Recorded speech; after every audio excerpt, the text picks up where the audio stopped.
आज बजट पर चर्चा का आखिरी दिन है और कुछ ही देर में मुख्यमंत्री बजट पर जो चर्चाएं चल रही है उसका जवाब देंगे। इसी विषय पर और जैसे बीते कल जनमंच को लेकर बवाल सदन के अंदर मचा था, उसको लेकर हमारे साथ खास चर्चा के लिए आज मौजूद है पंचायती राज मंत्री अनिरुद्ध सिंह जी। सबसे पहले आपका बहुत बहुत स्वागत है। नमस्कार। अनिरुद्ध जी, सबसे पहले बजट से ही शुरुआत करेंगे। विपक्ष लगातार ये आरोप लगा रहा है कांग्रेस पर कि जो बजट है वो कॉपी पेस्टेड है। अगर बात की जाए, चाहे ग्रीन हिमाचल का कॉन्सेप्ट है या फिर नर्सिंग कॉलेज खोलने की बात है, और भी कई विषयों को लेकर विपक्ष द्वारा लगातार ये आरोप लगाए जा रहे हैं कि बजट को कॉपी पेस्ट करके जो है नए कागजात में डालकर पेश कर दिया गया है। क्या कहेंगे? देखिए, पहली बात तो ये मैं बोलना चाहूँगा कि पिछले बजट जो जयराम सरकार ने पेश किया था और ये वाला बजट जो है 2023-24 का माननीय सुखविंदर सिंह सुक्खू जी ने हमारे जो आदरणीय मुख्यमंत्री हैं प्रदेश के, उन्होंने पेश किया है। इसमें ज़मीन आसमान का फ़र्क है। तो कॉपी पेस्ट करने का कोई हमारा ना इरादा है ना आदत है। कॉपी पेस्ट करने की आदत जो है केवल मात्र भाजपा को ही है। इस बजट में आम जनता तक, निचले स्तर तक, हर आदमी तक पहुंचने का बजट है ये। मुख्यमंत्री जी ने इंश्योर किया है कि गांव के, ग्रामीण क्षेत्र के आखिरी आदमी तक जो है हम अपना बजट जो है पहुंचाएं, उस तक फ़ायदा हो। हम अपने डिपार्टमेंट की बात करेंगे तो हमारे, तो आप समझ लीजिए कि करीबन 210 पोस्ट जो है तकनीकी पंचायत सेक्रेटरी की और 164 पद जो है टेक्निकल असिस्टेंट की हम लोग निकाली है माननीय मुख्यमंत्री के द्वारा। और 10 करोड़ रुपए उपलब्ध करवाए गए हैं जो प्रदेश में नई पंचायतें बनी हैं उसमें पंचायत घरों के लिए। साथ में बहुत साल बाद ऐसे हुआ है कि मनरेगा की जो है दिहाड़ी जो है हम लोग बढ़ाएंगे और इसमें करीबन 100 करोड़ रुपए का अतिरिक्त जो है बोझ जो है राज्य सरकार के ऊपर पड़ेगा। ये आम जनता के लिए जो है बजट जो है दिया गया है। और मनरेगा के लिए निरीक्षण के लिए एक सहायक की भी जो आप देख रहे हैं कि आजकल जो ऑनलाइन हाजिरी है जो उसके लिए बड़ी दिक्कतें भी आ रही हैं, उसके लिए एक अलग आदमी जो है हर पंचायत में जो है एक आदमी जो है वो निरीक्षण के लिए एक सहायक सेवाएं ली जाएंगी, जिससे कि लगभग 25 से 30 हज़ार व्यक्ति जो है इससे लाभान्वित होंगे। और मैं समझता हूँ कि 26 विकास खंडों में 132 कस्टम हायरिंग सेंटर जो है बनाए जाएंगे, जो कि इन केंद्र को स्वयं सहायता समूह द्वारा, जो सेल्फ हेल्प ग्रुप है उनके द्वारा जो है ऑपरेट किया जाएगा। 50 जो है हिम मीरा आदर्श दुकानें बनाई जाएंगी प्रदेश में। उसमें जो सेल्फ हेल्प ग्रुप की लेडीज़ होती हैं, हमारी माताएं बहनें हैं, और वीओज़ ब्लॉक में हमारे बनते हैं वीओज़, वो लोग सामान बनाते हैं। अब उनके लेकिन बेचने का कोई जरिया नहीं है, ना ही कोई मार्केटिंग है। तो इसके लिए हम 50 दुकानें अलग अलग शहरों में जो है वो बना रहे हैं। मैं आपके माध्यम से भी प्रदेश की जनता को बताना चाहूँगा, माननीय मुख्यमंत्री के द्वारा ऑलरेडी हिमाचल भवन दिल्ली में भी जगह जो है पंचायती राज और रूरल डेवलपमेंट को दी गई है स्पेस, जहाँ पे हम अपने जो सेल्फ हेल्प ग्रुप्स की लेडीज़ हैं पूरे प्रदेश की, वो दिल्ली में आके अपना एक हिमाचल का हाट जिसको बोलते हैं उसके अंदर लगा सके। तो और प्लास्टिक वेस्ट मैनेजमेंट के लिए भी हम लोगों ने स्थापना करने की घोषणा करी है। साथ ही गोबर गैस का जो है हर जिले में एक बड़ा गोबर गैस प्लांट लगाया जाएगा, जिससे कि उस संबंधित पंचायत को, उस गांव को फ्री गैस जो है वहाँ से जो है बांटी जाएगी। तो योजनाएं तो बहुत है हमारी। और मानदेय जो है हमने सभी ऑनरेरियम जो है, चाहे वो जिला परिषद चेयरमैन से लेकर मेंबर तक हो, चाहे वो नगर परिषद से अध्यक्ष से लेकर वार्ड कमेटी तक हो, उनके मानदेय भी हम लोगों ने बनाए हैं। और अभी तक मेरे प्रदेश में कुल 1800 अमृत सरोवर प्रस्तावित हैं, जिसमें 760 का निर्माण पूरा कर लिया गया है। शेष बचे जो अमृत सरोवर हैं वो 15 अगस्त 2023 तक तैयार किए जाएंगे। तो ये तो खैर हमारे ही, जिसको बोलते हैं अपने ही डिपार्टमेंट की मैं आपको बात बता रहा हूँ। लेकिन चाहे वो हमने सेस लगाया है, जिससे करीबन हम अभी अप्रॉक्सीमेटली जो बोल सकता हूँ 1000 करोड़ रुपए का वाटर सेस से, जो हाइड्रो प्रोजेक्ट से आएगा, 1000 करोड़ रुपए के करीब अनुमानित है कि हिमाचल प्रदेश को एक्स्ट्रा फायदा होगा। अभी आपने देखा है कि एक्साइज पॉलिसी आई, और पिछले पिछले 4 साल से जो भाजपा सरकार थी, केवल 8 से 10% की वृद्धि टैक्स में होती थी। परंतु माननीय मुख्यमंत्री के आदेशों के द्वारा कैबिनेट ने पास किया कि दोबारा से जो है ऑक्शन ऑक्शन कम टेंडर होंगे। और पहली बार इतिहास में बोल रहा हूँ, जब से हिमाचल प्रदेश सरकार बनी है 1952 से लेकर, पहली बार जो है 40% की इंक्रीज जो है एक ही साल में जो है आई है, रिकॉर्ड आई है। करीबन 600 करोड़ रुपए जो है इसमें एक्स्ट्रा कमाई जो है स्टेट गवर्नमेंट को होगी, जो कि गरीब लोगों जो स्कीम्स है उसमें उसके काम आएगी। चलिए, आपने कई सारे विषय यहाँ पर बताए। आपने ये भी कहा कि जैसे पहले दिक्कत आती थी ऑनलाइन अटेंडेंस को लेकर, चाहे मनरेगा के अंदर है या और चीज़ों को लेकर है। इसके साथ ही एक और विषय है, पंचायतों से संबंधित ही है। अनियमितताएं बहुत सारी है, चाहे हम बात करें फंड्स को लेकर। फंड जाता है, लेकिन कई मैक्सिमम पंचायतें ऐसी रहती है कि पूरी तरह से फंड को खर्च नहीं कर पाती है और बाद में लैप्स होकर या वो फंड जो है वो पूरी तरह से पंचायत को नहीं मिल पाता है। चाहे हम इसमें जो प्रतिनिधि है उनके द्वारा कार्य ना किया जाना है, या फिर ठीक तरह से फंड को कहाँ इन्वेस्ट किया जाए वो नहीं होता है। किस तरह से कार्य किया जाएगा कि जितना भी फंड पंचायती राज संस्थाओं को भेजा जाए उसको पूरी तरह से जो है पंचायतों के विकास के लिए लगाया जाए, और कोई भी ऐसा ना हो कि ट्रांसपेरेंसी एक तरह से उसमें रहे। कोई भी फंड अगर जैसे करप्शन के मामले भी काफ़ी सुनने में आते हैं, तो उसके लिए किस तरह की व्यवस्था की जाएगी? देखिए, फंड जो है स्टेट गवर्नमेंट्स जो है वो बजट एलोकेट करती है पहले। अब लेकिन हम लोग फंडिंग एजेंसी है, पर एग्जीक्यूटिंग एजेंसी तो ब्लॉक है।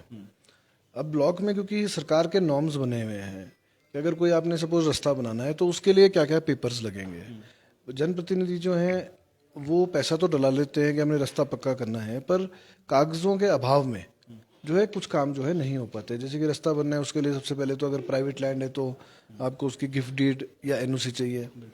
वो उपलब्ध कई बार नहीं हो पाती, क्योंकि वो कारण ये है कि 3-4 जनों की जमीन है, वो मुश्तरका खाता जिसको बोलते हैं परिवार की, तो एक मान गया, दूसरा बोलता है मैंने नहीं देनी है या पक्की नहीं करनी है। तो छोटी छोटी बातें रहती हैं जिससे अनस्पेंट मनी जिसको बोल सकते हैं कि वो पंचायतों में के खातों में रहता है।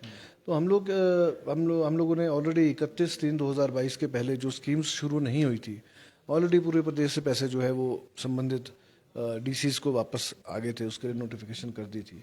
और आइंदा आने वाले समय में भी हम देखेंगे कि जो भी हम पैसे डालें तो पहले उसका टोटल बजट एस्टिमेट आ जाए, और साथ में ही उसकी जो कॉर्डल फॉर्मेलिटीज़ हैं जैसे एनओसी या गिफ्ट डीड हैं, या अगर फॉरेस्ट की ज़मीन है उसके कागज़ जो हैं वो आ जाएं, ताकि स्कीम बेस्ड हम लोग पैसे डालें और वो काम शुरू हो सके। हम लोग स्कीम बेस्ड पैसे जो है वो डालना चाहते हैं।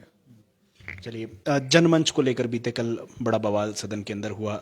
सरकार ने बंद कर दी है जनमंच, ये कहकर कि केवल फिजूल खर्ची एक तरह से पिछली सरकार द्वारा की गई थी। लंच मंच कहा गया, कई नेताओं के द्वारा झंड मंच भी से कहा गया कि विधायकों की आकर जो है अधिकारियों की जो है वहाँ पर आकर फजीहत होती थी, या फिर और सारी चीज़ों को लेकर यहाँ पर कहा गया। लेकिन भाजपा इस पर कह रही है कि हम ऐसी सरकार है जो सरकार बनते ही सीधा जनता के बीच में गई, जनता से समस्याएं उनके घर द्वार जाकर सुनी और वहीं पर निपटारा भी उसका किया गया। और कांग्रेस द्वारा इस जनमंच को बंद कर दिया गया, और ये भी आरोप लगाए गए हैं कि कुछ ही समय बाद इस तरह का कार्यक्रम एक नए नाम के साथ शुरू कर दिया जाएगा। क्या कहेंगे? देखिए, जो भाजपा आरोप लगाती रहती है, जो जनमंच इन्होंने बनाया था, मैं आपको बताना चाहूँगा, कांग्रेस के अपनी बात तो बोल देते हैं कि ऐसा कर दिया, बंद कर दिया, लेकिन जो इन्होंने किया वो बात नहीं बता पाते। कांग्रेस माननीय वीरभद्र सिंह जी के टाइम में जब वो मुख्यमंत्री थे, उस टाइम आपको याद होगा कि उस टाइम 20 पॉइंट प्रोग्राम चलता था, और साथ में ग्रीवेंस कमेटी डिस्ट्रिक्ट वाइज और एक स्टेट में थी, वो दोबारा से रिवाइव करी गई है। जहाँ तक जनमंच की बात है, मैं आपको, और जिसमें खर्चा भी नहीं था, क्योंकि पंचायत घरों में या बचत भवनों में होती थी वो, तो उसमें खर्चा भी नहीं इतना होता था।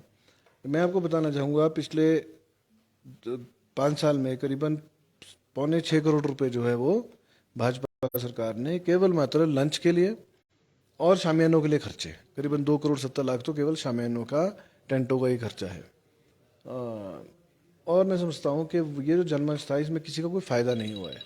ये क्वेश्चन मांगे जाते थे, आप अपने बीडीओ के थ्रू या नगर परिषद के थ्रू आप जवाब सवाल दे दीजिए, उसका निपटारा जो है वो नहीं हुआ है, वो वहीं गोलमोल करके बात होती थी। और उससे बड़ी बात, जो अधिकारियों का से बदतमीजी, चाहे वो किसी भी लेवल के हों, चाहे क्लैरिकल लेवल से लेकर ऊपर तक, उनसे बदतमीजी, उनका मानसिक शोषण जिसको बोल सकते हैं, उनको जो, क्योंकि हमारे हिमाचल प्रदेश में अगर नींव रखी गई है, वो कर्मचारियों का बहुत बड़ा रोल रहा है हिमाचल प्रदेश की उन्नति और प्रगति में और नींव रखने में। और अगर उनको मानसिक प्रताड़ना देनी हो तो वो जनमंच इनके लिए था। हमने आते ही जो है निर्णय लिया सभी ने, माननीय मुख्यमंत्री ने सभी कैबिनेट मिनिस्टर से बात करी कि आगे कौन कौन सी स्कीम्स कंटिन्यू करनी चाहिए, और हमने निर्णय लिया है कि जनमंच को बिल्कुल एकदम मतलब प्रभाव, एकदम तत्कालीन प्रभाव से बंद कर देना चाहिए। पहली बात। रही बात नई स्कीम की, कि हम नई स्कीम कोई और सेम प्रकार की लेके आएंगे, तो हमारा कॉपी करने की जरूरत नहीं है। लोगों की समस्या है, इनका 1100 चल रहा था, 1100 तो बंद नहीं किया हमने। 1100 नंबर जो है सीएम हेल्पलाइन वो चल रही है, हम उसको कंटिन्यू कर रहे हैं। जो ठीक बात है वो ठीक उसको चलाना चाहिए। तो और जनमंच जैसी कोई हमारा कोई विचार नहीं है कि जनमंच के सिमिलर हम कुछ शुरू करेंगे जो मुख्यमंत्री के आदेश के अनुसार, वो उस पर अभी विचार विमर्श होना है, नहीं तो ग्रीवेंस कमेटी और 20 पॉइंट प्रोग्राम जो है वो चलते रहेंगे।